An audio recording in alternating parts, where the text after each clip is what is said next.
Ito, ang latest weather update.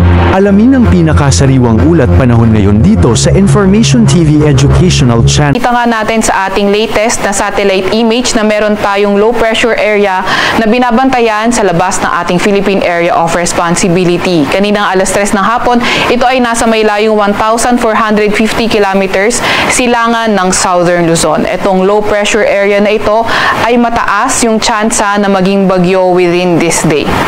Naasahan nga din nating posibleng pumasok ito na ating Philippine Area of Responsibility kung hindi ngayong araw ay bukas.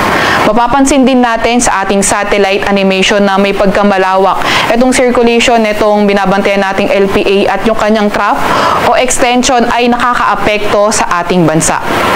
Ito namang trough ay nagdadala ng maulap na papawirin at mga kalat-kalat na pag-ulan, pagkidlat at pagkulog sa may Aurora, Quezon, Bicol Region, Northern Samar, sa may Palawan, Zamboanga Peninsula, sa may Barm at Soc-Sargen. Kaya ingat, lalo na yung ating mga kababayan na inuulan ng mga nakaraang araw pa, pati yung mga nakatira sa flood-prone at landslide-prone area sa mga banta ng pagbaha o pagguho ng lupa.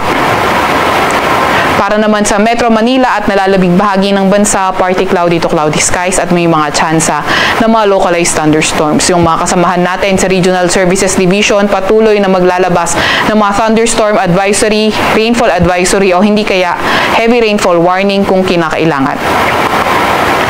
Para naman sa lagay ng ating panahon bukas, unahin natin sa may Luzon area. Asahan pa nga rin natin na magiging maulan, Aurora, Quezon, Bicol Region, pati na rin sa may Palawan. Patuloy pa nga rin yung partly cloudy to cloudy skies condition sa Metro Manila at nalalabing bahagi ng Luzon area. Agwat ng temperatura bukas sa Metro Manila ay 24 to 31 degrees Celsius. 17 to 24 degrees Celsius sa may Baguio, 25 to 33 degrees Celsius sa may Lawag at 25 to 32 degrees sa may Tuguegarao.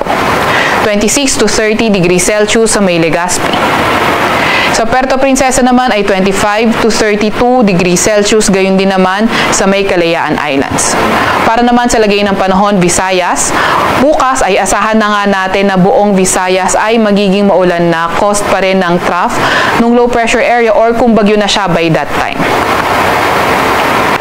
For tomorrow naman, Zamboanga Peninsula, Barm, pati na rin sa may Soc-Sargen, asahan pa nga rin natin na patuloy na magiging maulan.